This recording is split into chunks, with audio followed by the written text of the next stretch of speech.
Ya, Assalamualaikum warahmatullahi wabarakatuh. Waalaikumsalam warahmatullahi Wabarakatuh. Oke, suara saya terdengar? Dengar, Bu. Jelas ya? Oke, hari ini saya akan melakukan perkuliahan manajemen proyek 2. Yang akan kita bahas adalah penjadwalan. Sebelum saya masuk ke penjadwalan, masih ingat tidak di manajemen proyek 1 saya juga sudah membahas tentang penjadwalan. Ada yang masih ingat apa sih macam-macam dari penjadwalan sebuah proyek?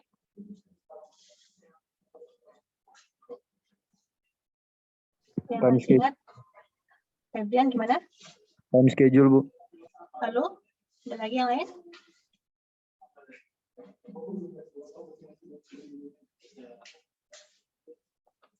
Jenis-jenis dari penjadwalan apa aja? Ada time schedule, oke. Ya. Lalu, lagi, kira-kira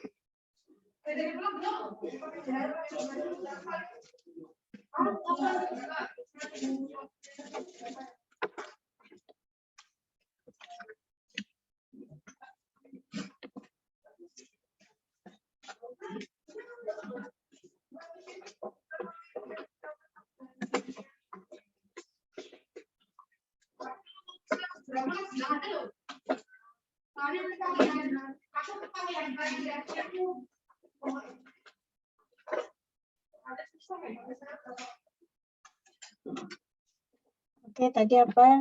Time schedule ya.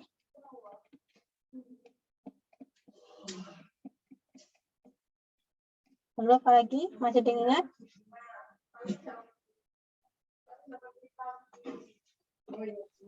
Masih ada yang ingat yang lain? Estimator schedule, Bu. Estimator schedule ya, apa estimator schedule? Bedanya sama time schedule apa, Mas Lang? Lupa ya. Yang lain? Bar, catat nggak? Kalau estimator schedule diperuntukkan bagi seseorang.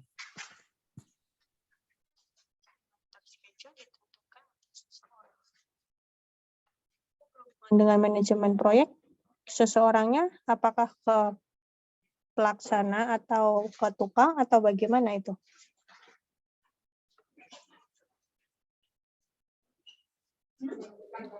Lupa, Bu. Oke. Kalau estimator itu, ya kalau kita bicara bahasanya apa namanya? Kuliah. Bisa sebentar, bisa 5 menit. Gimana? Bentar ya, mahasiswa ya. Mohon maaf sebentar. Ya, Bu.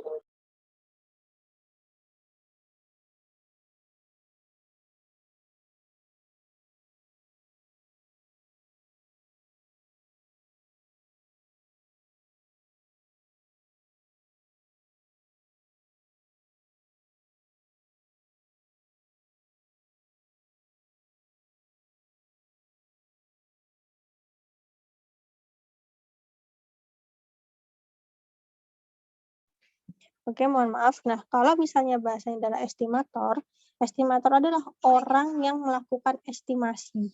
Estimasi itu apa saja? Estimasi itu adalah yang melakukan penjadwalan, ya kan? Bentar, penjadwalan. Lalu juga dia juga mengestimasi rancangan anggaran biayanya. Nah, ini adalah tugasnya estimator. Ya, jadi estimator itu adalah seseorang yang melakukan ya atau membuat penjadwalannya dan rancangan anggaran biayanya yang akan digunakan pada proyek konstruksinya. Nah, itu adalah estimatornya. Lalu jenis dari jenis dari penjadwalan itu apa saja? Salah satu adalah time schedule, bar chart, ya kan? Nanti bentuknya, ya kan? Lalu yang ketiga itu nanti ada CPM, ada PDM, ada PRT. Ini sudah kita bahas di Menpro 1.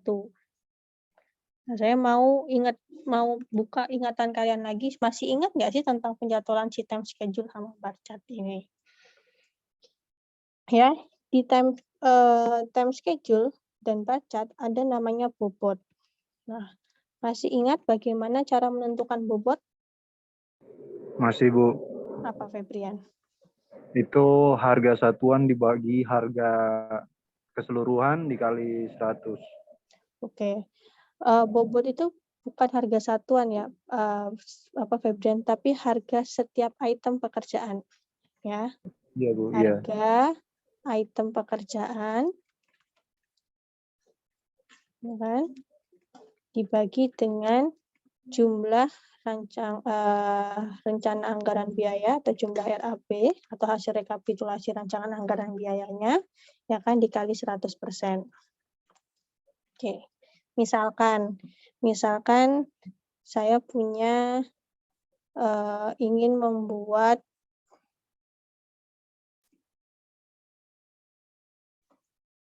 di sini ada item pekerjaan. Di sininya adalah volume, ini adalah satuan, ini adalah analisa harga satuan AHSP-nya, analisa harga satuan pekerjaannya, lalu di sini adalah rancangan anggaran biayanya.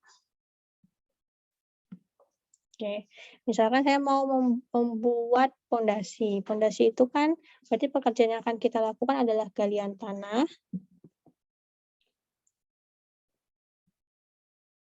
Lalu ada urukan tanah. Ada pekerjaan pondasinya.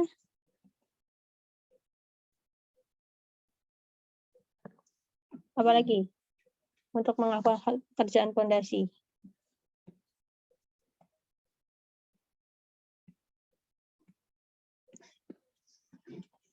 Apalagi galian tanah, urukan tanah, pekerjaan pondasinya. Pasir. Pasir, apa nama bahasanya, Febrian? Saya lupa. Urukan pasir, Bu, atau? Itu sama mau itu yang bagian bawah, di bawahnya pondasi. Apa, Ariza? Stamping. Nah, stamping ya. Iya. Nah, misalkan volumenya di sini galian tanahnya 3,5 meter kubik, urukan tanahnya 13,5 meter kubik. Urukan tanah itu biasanya 30% dari galian tanah. Ya, berarti sekitar 4,05 meter kubik, ya kan. Pekerjaan pondasinya mungkin sekitar misalnya ya 35 meter kubik, dan stampingnya itu biasanya berarti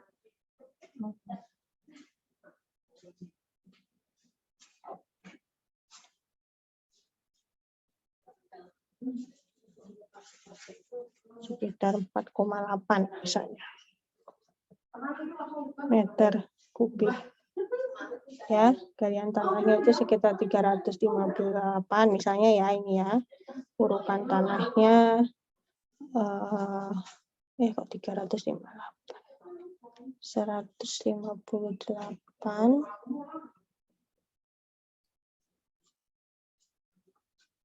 158 urukan tanahnya misalnya adalah 142.000, pekerjaan pondasinya adalah misalnya 451.000, stampingnya adalah sekitar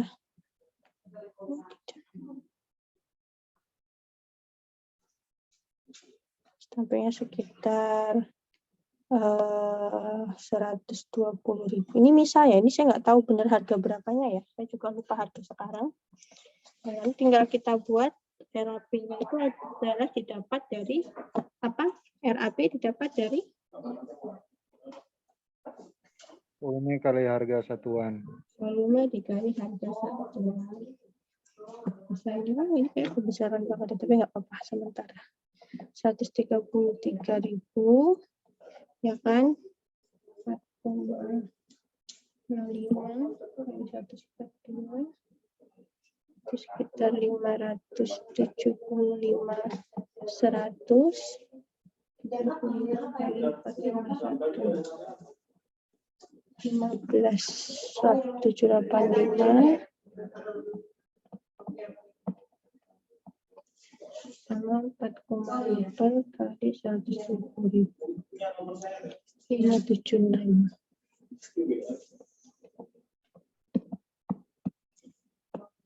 Oke, lalu di total, ya kan?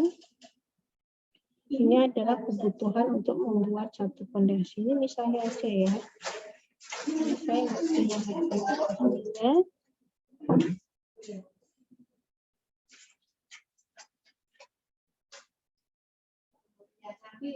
19.069.100 ya, 19.069.100. Nah, ini totalnya.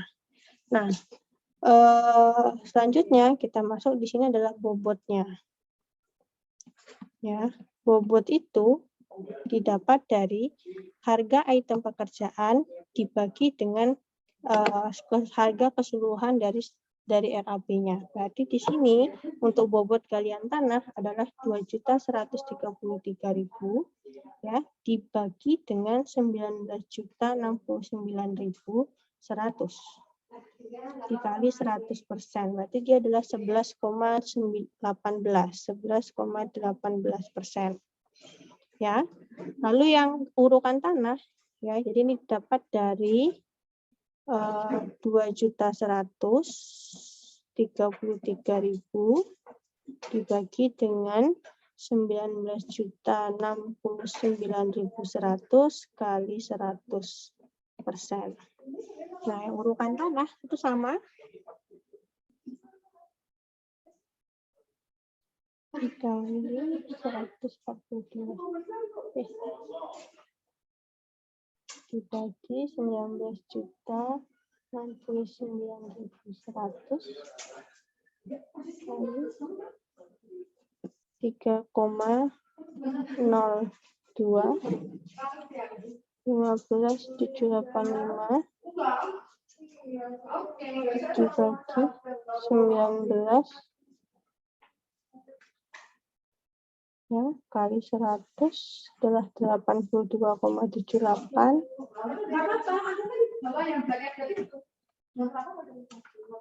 576 dibagi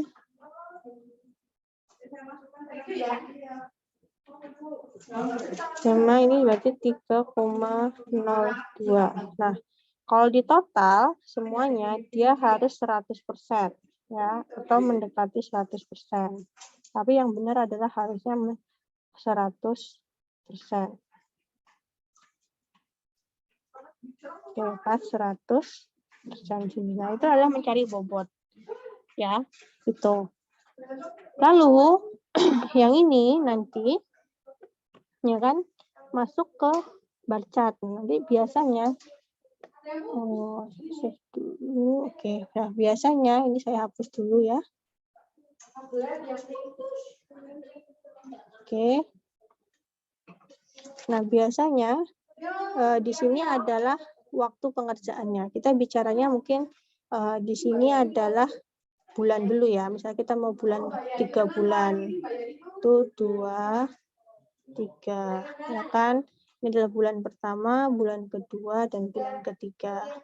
Nah, pekerjaan galian tanah itu mau dikerjakan selama berapa lama? Oh, 1 bulan misalnya. Harusnya kalau misalnya penjadwalan atau time schedule yang baik tuh hitungnya per mingguan ya. Ini karena saya tempatnya nggak cukup aja, maka saya buatnya per bulanan. Oh, galian tanah itu 1 bulan. Oh, berarti ini adalah galian tanahnya nih.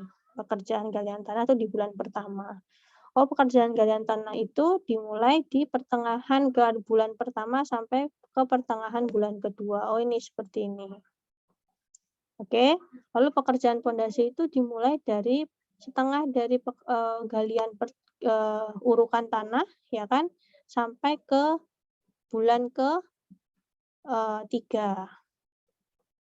Nah, pekerjaan stamping itu dimulai dari pekerjaan urukan tanah, ya kan, bersamaan, barengan, sampai dia ke pertengahan dari si pekerjaan pondasi. Nah, yang kotak-kotak ini namanya adalah bar chart. Ya, jadi bar chart itu hanya memperlihatkan bar chart. Nah, bar chart itu hanya memperlihatkan lamanya pekerjaan. Jadi dia hanya memperlihatkan batang untuk memperlihatkan bahwa dia itu lamanya pekerjaan. Pekerjaan tersebut hanya dikerjakan 1 bulan, 4 minggu, 3 minggu, 7 minggu, 2 minggu dan lain-lainnya. Nah, itu untuk bar chart. Itu kan. Nah, nanti kalau kita bicara pembobotan, nanti kita akan menghitung lagi pembobotan setiap minggu. Kalau kita bahas minggu, atau ini pembobotan setiap bulan. Jadi nanti di dalam bar chart ini, bobotnya bulan pertama ini 11,18, ya kan? Lalu di urukan tanah di minggu pertama, di bulan pertama dia separuhnya, berarti 3,02 dibagi 2, 3,02 dibagi 2 itu 1,51, berarti di awal 1,51, di akhir dia 1,51. Ya. Terus di bulan kedua dia 82,78 ditambah dengan dibagi 2, ya kan, ini adalah 41,39 ada di bulan kedua, 41,39 ada di bulan ketiga.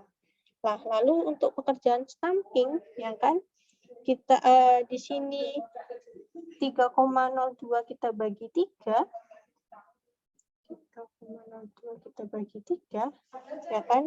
Nah, pada bulan pertama dia besar adalah 1,01, ya kan. Lalu pada bulan kedua sisanya adalah berarti 2,01 gitu. Berarti di bulan pertama bobot yang dia harus hasilkan adalah 11,18 ditambah dengan 1,51 ditambah dengan 1,01. Berarti di bulan pertama dia bobot yang dia rencanakan adalah 13,7. Ya, di bulan kedua, ya kan, 1,51 ditambah 41,39 ditambah dengan 2,01. Di bulan kedua dia bobotnya sekitar 44,91. Lalu di bulan ketiga dia juga ada 41,39. Ya, sehingga total di akhir ini harusnya ini adalah totalnya, dia di sini adalah harusnya 100%. Nah, di sini kita bisa lihat 13,7 itu misalnya ada di sini. Jadi ini penilaian untuk sumbu Y-nya ya. Kalau 13,7 mungkin ada di sekitar sini, berarti 13,7 dari 0, 13,7 naik ke sini, 44 naik ke sini, ya kan, misalnya 41 naik ke sini, 100 ada di sini. 100 ada di sini, 41 ada di sini, mungkin di tengah-tengahnya sini, antara ini 41, 44, mulai 13 ada di sini, ya kan. Nah, dia jadi gambarnya akan seperti ini. Nah, yang ada bentuk kurvanya seperti S, ini adalah kurva S.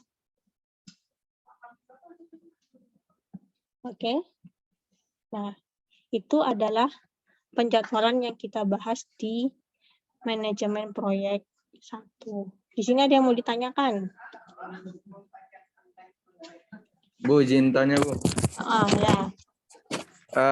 Untuk pembobotan itu untuk macam kita bobotnya 11,18 itu kan untuk minggu pertama dan minggu kedua tidak harus bobotnya sama kan? Jadi Nggak harus sama. Kalau kita sama, lihat yang urukan tanah dulu ya, urukan tanah. Kalau yang 11,18 itu kan dia dikerjakan di 1 bulan pertama. Berarti kan 1 bulan 11,18. Di urukan tanah itu kan dia terbagi di bulan pertama, bulan kedua. Kalau di bulan pertama saya buat dia adalah 2%, bobotnya adalah 2%, di bulan keduanya adalah 1,02, diperbolehkan nggak, Bu? Diperbolehkan. Jadi nggak harus semuanya dibagi rata sama gitu, nggak harus. Oh iya, Bu. Makasih ya, Bu. Ya. Yang lain? Yang lain? Sudah paham?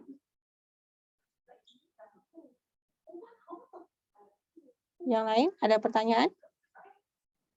Pas, Bu. Pas.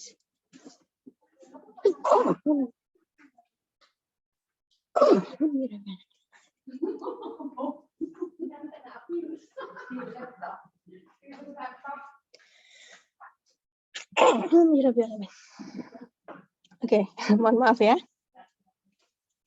Lalu selanjutnya ada namanya CPM, PDM, dan PR. Kalau ada PDM, ada CPM, ada namanya PRT. Ini adalah penjadwalannya. Oke, kalau tidak ada, saya masuk ke siaran saya selanjutnya tentang penjadwalan proyek.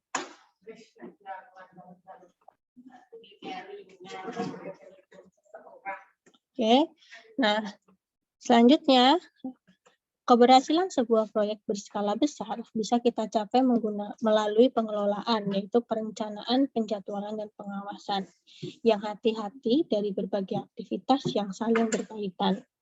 Untuk memudahkan pengelolaan sebuah proyek, dikembangkan suatu metode penyelesaian didasarkan pada penggunaan jaringan atau network. Ada dua teknik perencanaan yang sangat berguna untuk menyusun perencanaan penjadwalan dan pengawasan proyek, yaitu CPM, Critical Path Method, dan PERT, atau Project Evaluation and Review Technique.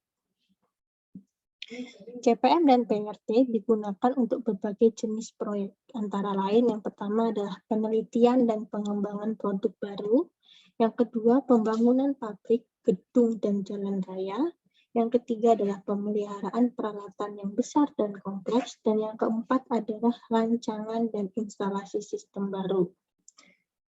CPM dan PERT membantu menjawab pertanyaan yang sering muncul dalam pengerjaan proyeknya. Seperti pertanyaan-pertanyaannya, yaitu pertama adalah berapa total waktu yang dibutuhkan untuk menyelesaikan proyek tersebut. Kalau tadi kita lihat RAB time schedule kita tadi dikatakan 3 bulan. Nah, gimana cara mendapatkan 3 bulannya? Nah, salah satunya adalah dengan menggunakan CPM tersebut. Lalu kapan tanggal mulai dan selesai yang dijadwalkan untuk setiap kegiatan tertentu? Tadi kayak misalnya pekerjaan galian tanah sama pekerjaan urukan tanah, kapan pekerjaan urukan tanah itu harus dimulai dan kapan dia harus selesai. Lalu manakah aktivitas-aktivitas yang penting dan harus diselesaikan tepat sesuai dengan jadwal agar proyek tersebut tidak terlambat dalam penyelesaiannya. Berapa lama aktivitas-aktivitas yang tidak penting dapat ditunda sebelum menyebabkan keterlambatan dalam keseluruhan proyeknya. CPM dan PERT pada dasarnya merupakan metode yang berorientasi waktu, yaitu keduanya akan menghasilkan penentuan penjadwalan waktu penyelesaian suatu proyek. Nah, CPM dan PERT memiliki tujuan umum yang sama dan banyak menggunakan terminologi yang sama. Tetapi kedua teknik tersebut sebenarnya digunakan secara terpisah. Perbedaan yang paling menonjol di antara keduanya adalah perkiraan waktu yang diperlukan untuk menyelesaikan suatu kegiatan atau aktivitas, di mana bersifat deterministik pada CPM dan probabilistik pada PERT. Nah, deterministik itu adalah di CPM itu waktunya itu sudah ada, ya kan? Tapi kalau untuk PERT, dia masih belum kita ketahui bentuk waktunya, masih berbentuk probabilistik. Probabilistik.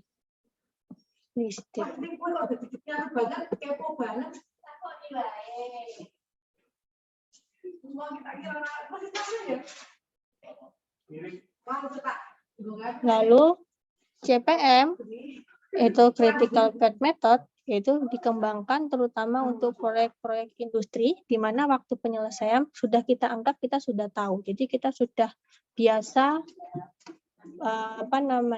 menggunakan, sudah biasa melakukan pekerjaan tersebut, dan kita sudah tahu waktu-waktu yang biasanya menyelesaikan. Seperti misalnya tadi galian tanah itu kita sudah tahu kira-kira estimasi penyelesaian galian tanah untuk 1 meter perseginya, 1 meter kubiknya itu 1 meter kubik itu berapa lama. Nah, itu kita sudah tahu estimasi waktunya.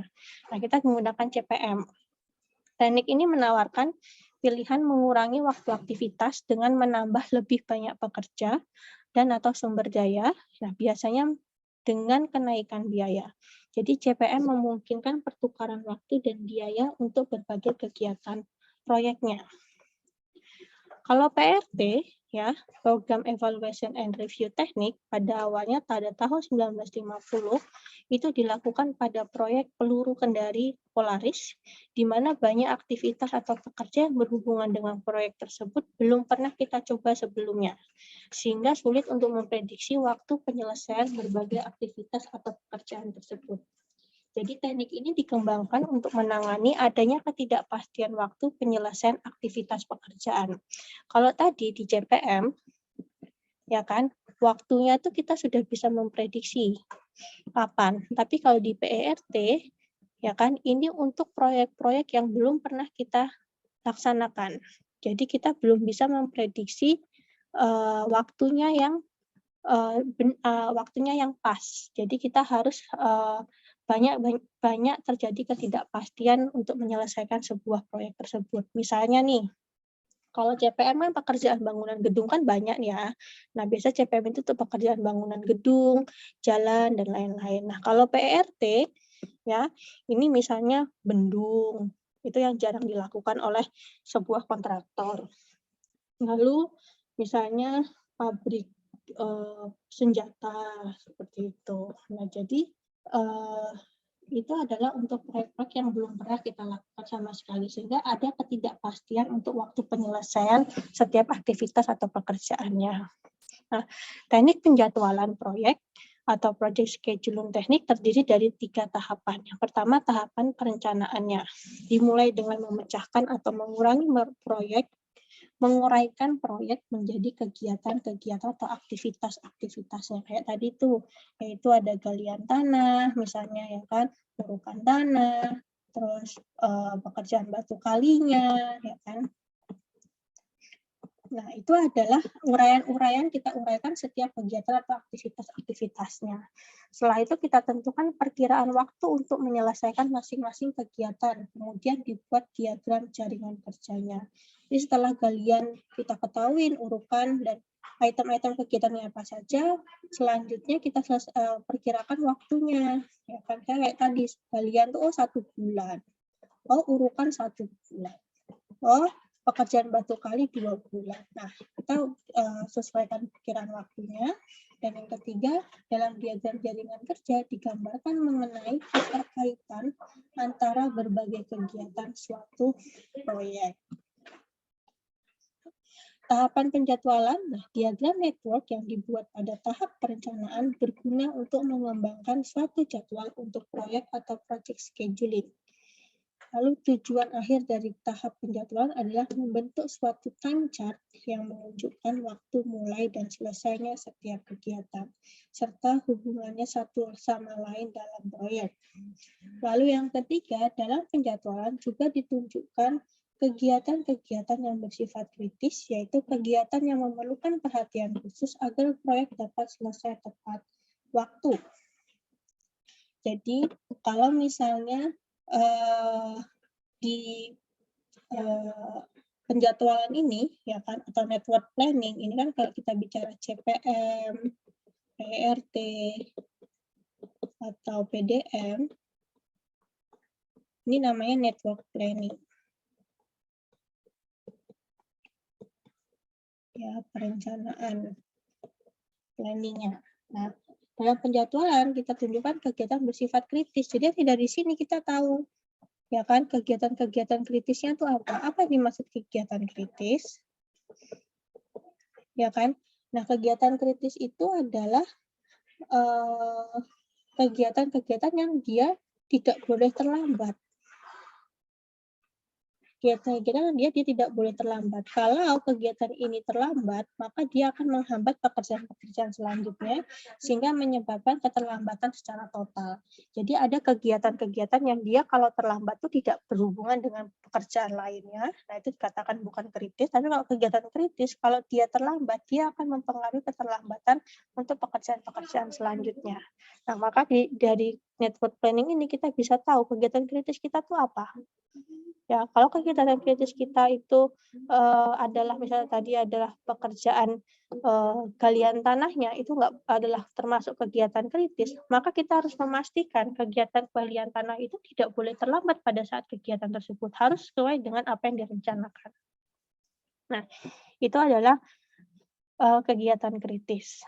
Lalu ada tahapan pengawasan. Di tahapan pengawasan yang kita lakukan adalah meliputi penggunaan diagram anak panah dan time chart yang digunakan untuk membuat laporan kemajuan proyek secara periodik. Lalu jaringan kerja juga perlu diperbaharui dan dianalisis dan juga diperlukan dapat dibuat suatu jadwal baru untuk sisa bagian proyek yang belum selesai. Jadi penjadwalan tadi itu bisa Mas Kendri. Tidur kenapa? Ada tugas besarnya orang tua.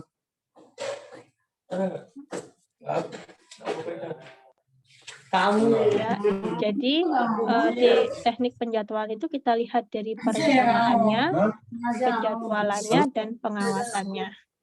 Nanti diingat-ingat ya, Mas Kendri bisa buka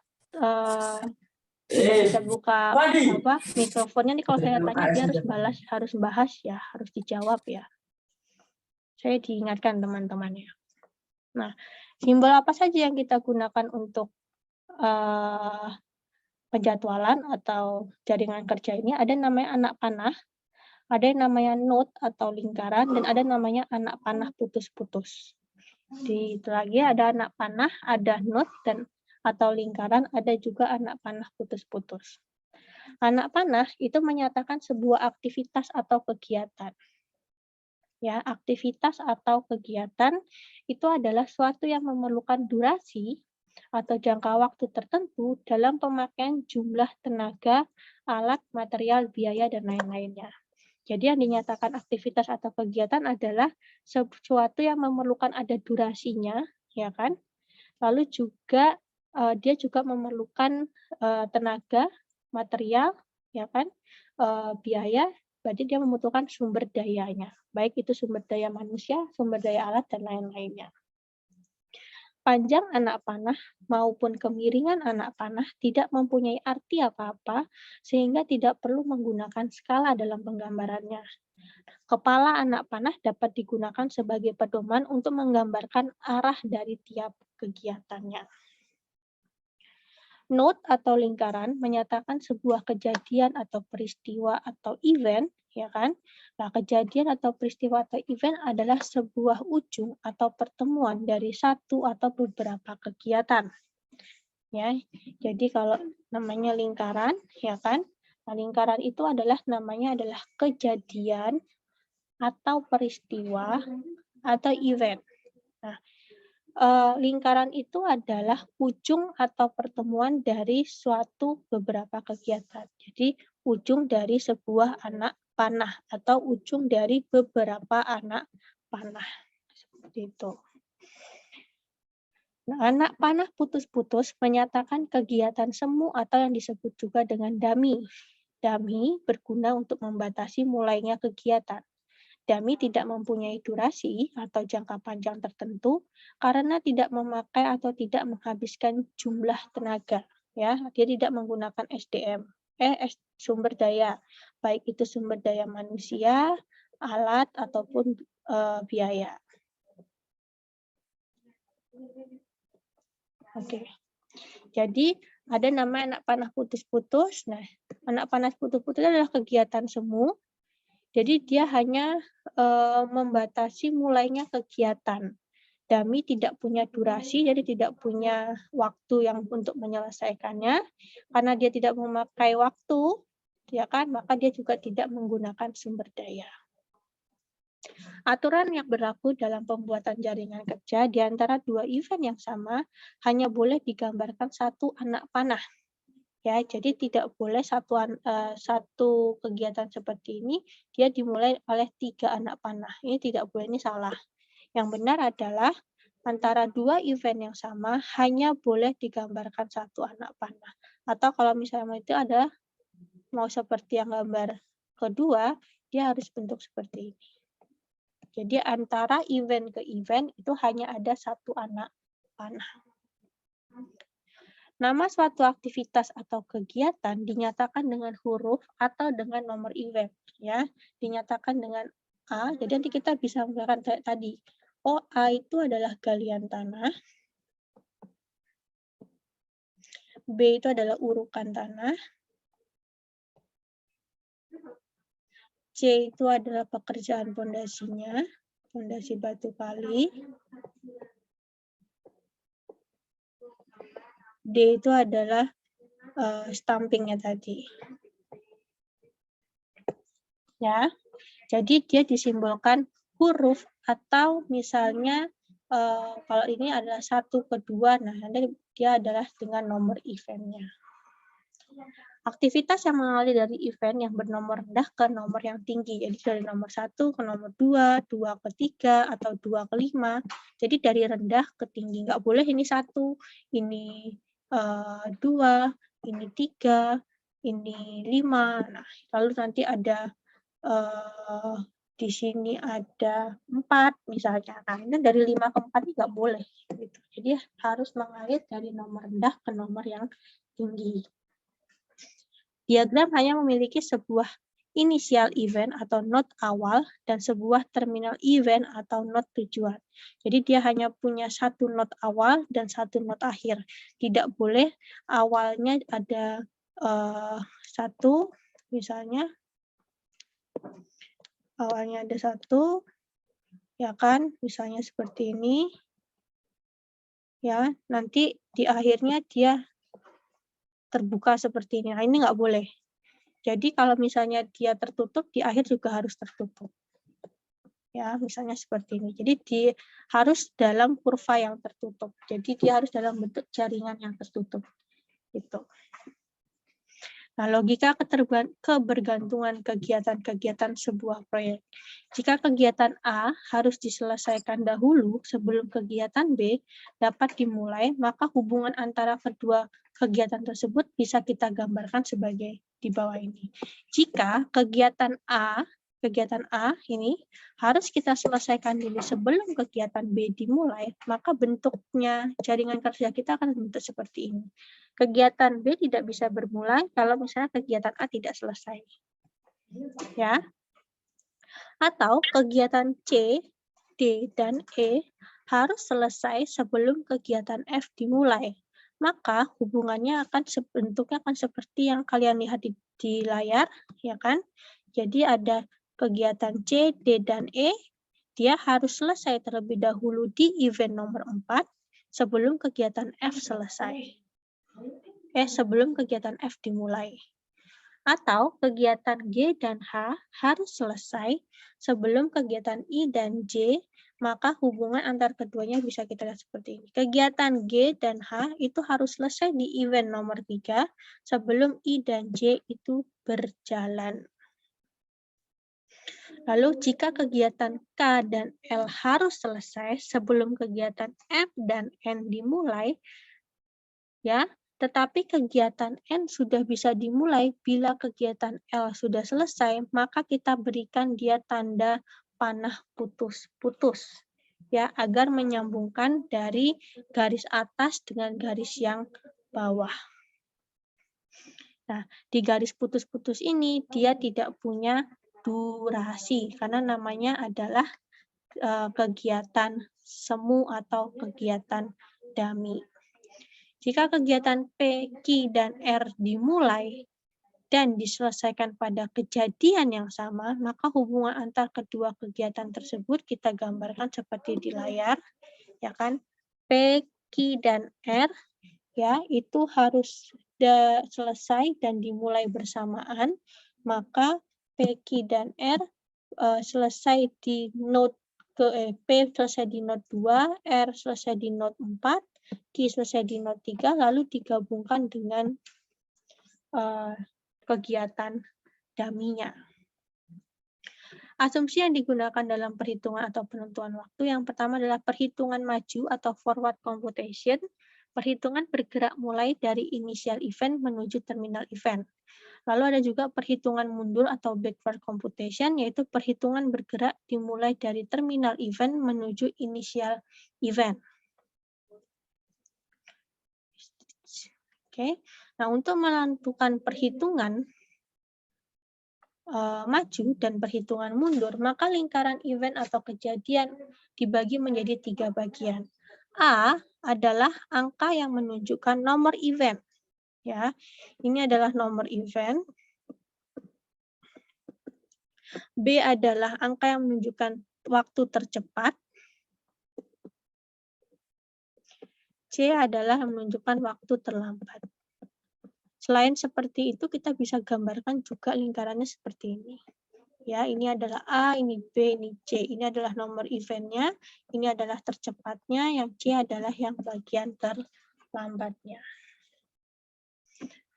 Langkah proses penjadwalan proyek CPM atau PRT yang pertama membuat daftar aktivitas-aktivitas yang akan menghasilkan proyek tersebut.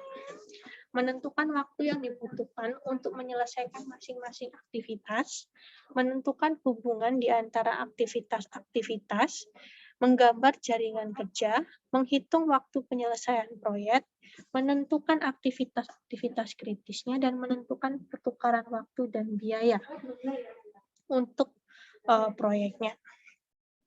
Misalnya contoh, sebuah perusahaan kontraktor akan membangun sebuah rumah. Uraian aktivitas, dan estimasi lamanya waktu dibutuhkan untuk membuat rumah kita tuliskan pada tabel di bawah ini. Ada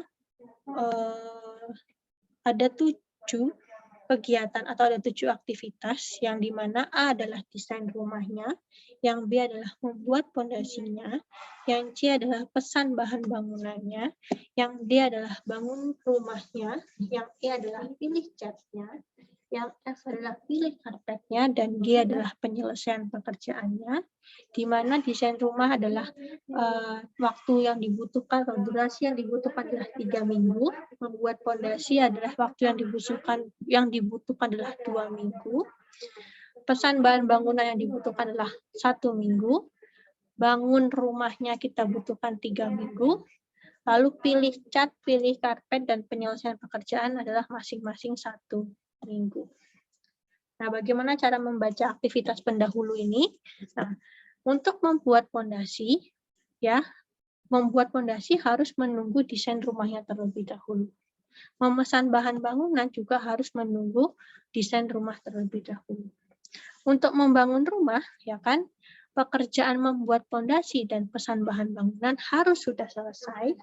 Untuk memilih cat, pekerjaan membuat pondasi dan bahan bangunan harus selesai. Pilih karpet itu jika pilih catnya sudah selesai, dan penyelesaian pekerjaan itu jika bangun rumah dan pilih karpet sudah selesai. Begitu cara membaca tabel penjadwalan atau network planning yang ada di contoh nomor 1. Lalu kita mempertimbangkan biaya. Dalam pengelolaan proyek, aspek biaya juga harus diperhitungkan dengan cara mendefinisikan hubungan biaya atau cost dengan lamanya kegiatan dalam proyek. Biaya yang dimaksud di sini adalah biaya langsung atau direct cost, sedangkan biaya yang tidak langsung seperti biaya untuk keperluan administrasi, supervisi, dan sebagainya tidak dimasukkan dalam evaluasi. Nah, dalam praktik sering digunakan hubungan yang linier antara lamanya waktu kegiatan atau duration dengan biaya atau cost. Sehingga dalam keadaan normal berlaku bahwa waktu pelaksanaan proyek dapat diperpendek dengan konsekuensi akan terjadi penambahan atau kenaikan sumber daya atau biayanya. Nah, pengurangan waktu pelaksanaan proyek ini ada batasnya yang disebut dengan waktu desak atau crash time, di mana setelah titik ini waktu tidak bisa dikurangi lagi. Nah, pada titik ini, crash point, Kenaikan penggunaan sumber daya atau biaya hanya akan menambah jumlah biaya langsungnya saja. Nah, ini adalah contoh 2. Kalau tadi kan yang contoh 1 kita tidak memasukkan biayanya. Nah, di contoh 2 kita masukkan contoh biayanya. Bila diperoleh informasi tentang kegiatan suatu proyek seperti dituliskan pada tabel, diketahui bahwa kegiatan 1,2, 2,4, dan 4,5, 1,2, 2,4, dan 4,5 merupakan kegiatan kritis. Dan proyek diselesaikan dalam 18 satuan waktu. Oke, tadi masih ingat yang dikatakan dengan kegiatan kritis itu apa, Mas Kenri? Mas Kenri? Mas Kenri? Kenri?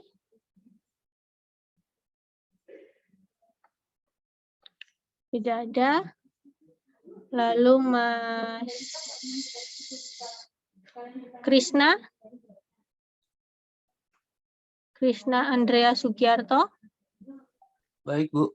Tadi apa yang dikatakan kegiatan kritis?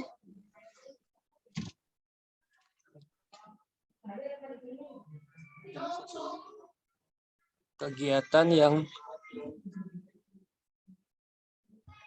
tidak bisa kembali lagi. Bisa kembali lagi ke mana? Maksudnya kegiatan yang tidak bisa terulang lagi. Bu. Oke, salah ya. Yang lain. Mas Mbak Monica Novi. Iya, Bu. Kegiatan kritis apa tadi? Kegiatan yang tidak boleh terlambat, Bu. Karena kalau nanti terlambat itu mempengaruhi kegiatannya lain. Jadinya proyeknya nggak selesai-selesai. Oke, gitu. Gitu ya, Mas Trian tadi ya.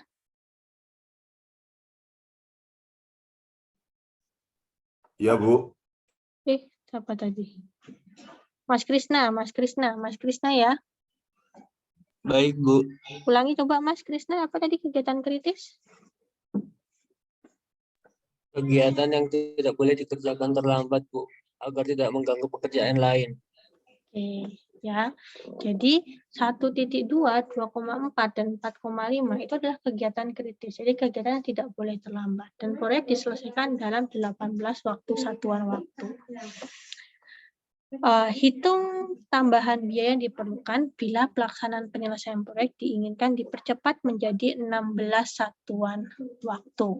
Ya, jadi kalau misalnya normal, ya kan lama waktu kegiatan 1.2 adalah 8 minggu dengan biaya adalah 100. Kita anggap aja ini adalah juta ya, 100 juta misalnya. Lalu 1,3 lamanya adalah 4 minggu. Ini kalau normal ya. Biaya yang dibutuhkan 150 juta.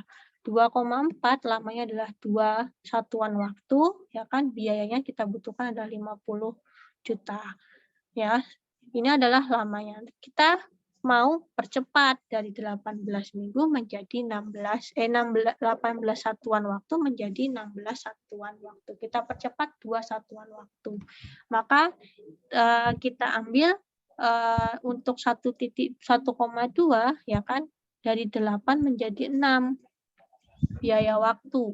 Nah, satuan waktu, tapi biaya menjadi 2 kali lipat yaitu 200 juta. Nah, 1,3 kalau mau kita percepat lamanya dari 4 satuan waktu ke 2 satuan waktu, biayanya menjadi 350 juta. Untuk kegiatan 2,4 dari 2 satuan waktu menjadi 1 satuan waktu, biayanya menjadi 90 juta. Jadi dilihat di sini dengan kita menambahkan lamanya, mempercepat durasi atau crash-nya, ya kan, biaya yang dikeluarkan harus menjadi lebih banyak. Nah, ada yang bisa menjelaskan secara logika kenapa kalau kita mempersingkat waktunya biayanya menjadi lebih tinggi? Ada yang mau memberikan pendapatnya?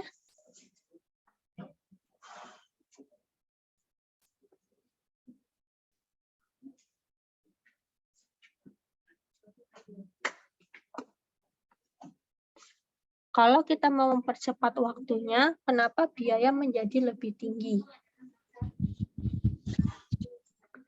Kira-kira karena apa?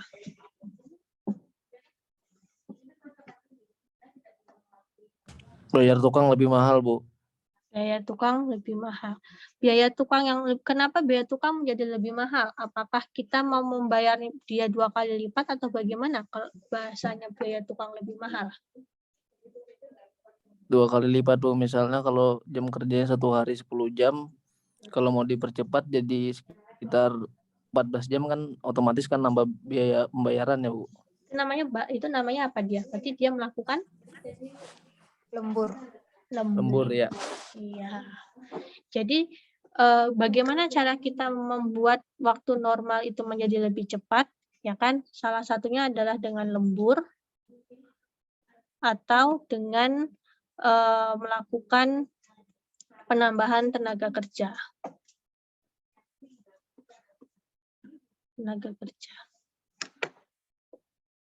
Bentar ya. Ada tangan doang atau ada yang mau dibahas?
Oh iya.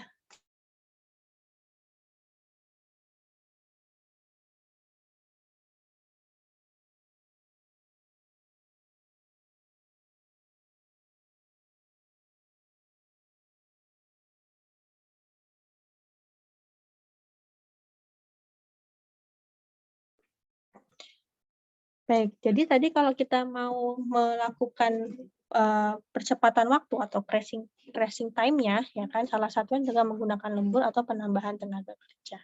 Nah, kalau kita melakukan lembur atau penambahan tenaga kerja, berarti otomatis biaya yang kita keluarkan untuk tukang adalah bertambah, ya. Jadi kemungkinan adalah biaya penambahan tukang yang bertambah. Kalau untuk material, sepertinya penambahan material itu kecil kemungkinannya untuk penambahan material jika kita mau hanya memotong waktunya saja.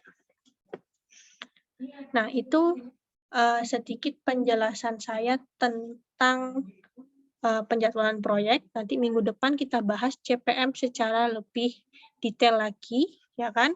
Nanti kita ada bahas 3 penjadwalan, CPM, PDM, sama PRT. Sampai di sini ada yang mau ditanyakan?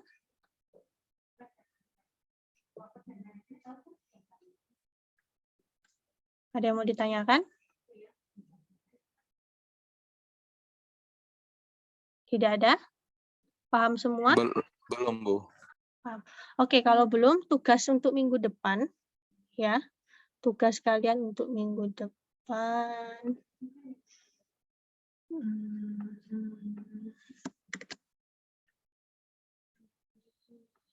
Nah, tugas untuk minggu depan adalah membuat tadi ya,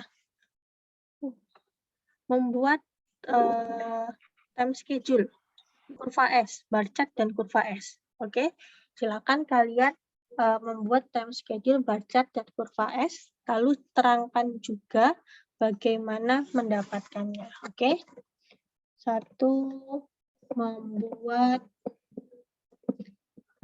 untuk jenis kegiatannya terserah ya. Jadi kalian di sini masih mencari dari referensi, membuat time schedule dan bar chart.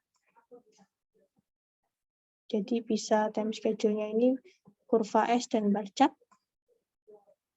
Oke, lalu yang kedua, jelaskan cara mendapatkannya. Bisa mendapatkan time schedule seperti itu, jelaskan cara pembuatannya.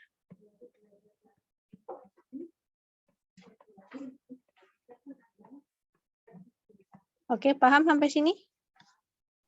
Paham, Bu. Paham, Bu, Ya. paham. Jadi membuat time schedule berbentuknya adalah kurva S dan bar chart. Nah, kalau sudah ada kurva S dan bar chart-nya, jelaskan cara membuat kurva S dan bar chart itu secara narasi ya. Dikumpulkan PDF seperti biasa di Elinas minggu depan itu dari tanggal 1 ya. Elinas tanggal 1 Desember 2021 maksimal pukul 9 pagi. Oke, bisa ya? Bisa, Bu. Baik, jika tidak ada yang ditanyakan lagi, mungkin pertemuan kita hari ini kita cukupkan sekian. Kurang lebihnya saya mohon maaf. Assalamualaikum warahmatullahi wabarakatuh. Presensi terlebih dahulu ya, sebentar sebelum meninggalkan presensi terlebih dahulu. Sebentar saya cari dulu link presensi.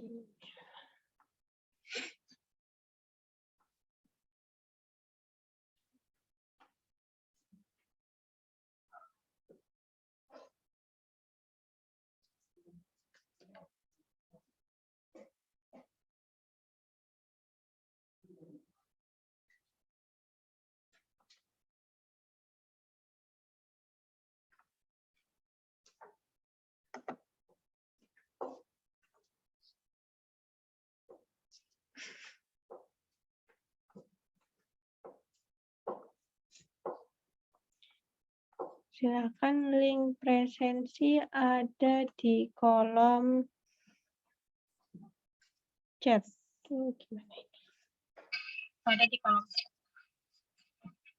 Link presensi ada di kolom chat.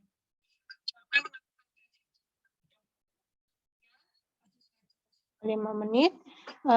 Tadi sudah saya tutup. Kita ketemu lagi minggu depan. Jangan lupa tugasnya dikerjakan. Jika sudah melakukan presensi, silakan untuk leave dari ruangan Zoom-nya. Terima kasih semuanya. Salam sehat selalu. Terima kasih juga, Bu.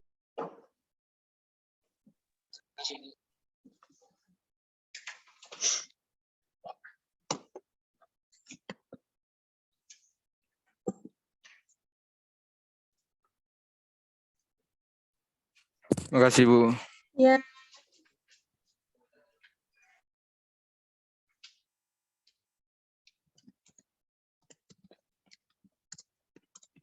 Terima kasih, Bu. Terima kasih, Bu. Terima kasih, Bu. Terima kasih, Bu.